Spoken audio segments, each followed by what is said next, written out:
Ya Kreuzberg City burası, fazla hava atma dur. Her yerde çakallar durur gezer. Burası getodur, ötüdür bak Eloğlu. Kardeş tanımaz bilmez. Eloğlu akan gözyaşlarını annen gibi silmez. Yollar tuzak hep dövüş kavga, yok ki bunun başka bir adı. Burası Kreuzberg Kotbusaton, başka olur tadı. Enerjimi beton altında yatan topraktan alırım. Sol kolumla blok eder, sağ yumruğumla sallarım. Parlarım geceleri getoya, bir yıldız gibi. Yine de polisler şüpheli diyor bana, imajım hırsız gibi. Kara kafayım demek burada gangster olmak şart. Biz anlatalım sen dinle, yanlış doğruyu tart.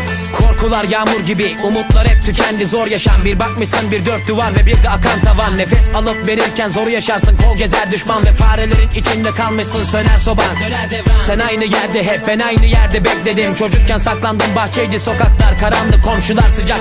Gece gündüz aynı dertli insanlar dolup taşar. O taştı yollarında bitmez kavgalar. Suçlu suçsuz saklanır, ayrımcı gözle bakılır. İnsanlar itildi, belki zorla gettolardan sakınılır. Elinde oyuncak yok çocukların, belinde hep silah. Belki istikbal yıkık dökük bir yerde darmadan.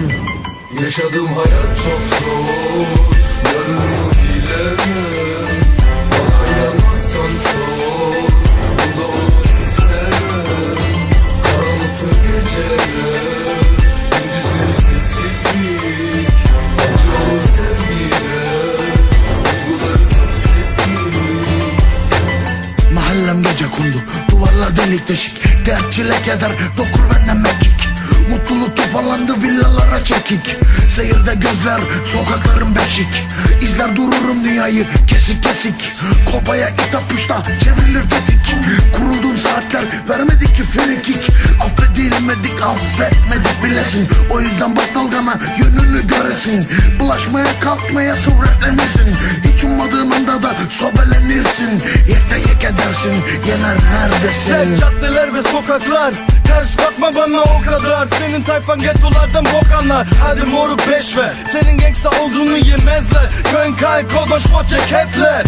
German Dream, biz Almanya'da kudurduk. Hapiste kardeşlerimize uçurtmalar uçurduk. Sem sokak, Killa kolon brand brand sokak. Al bu işte sana benden tokat.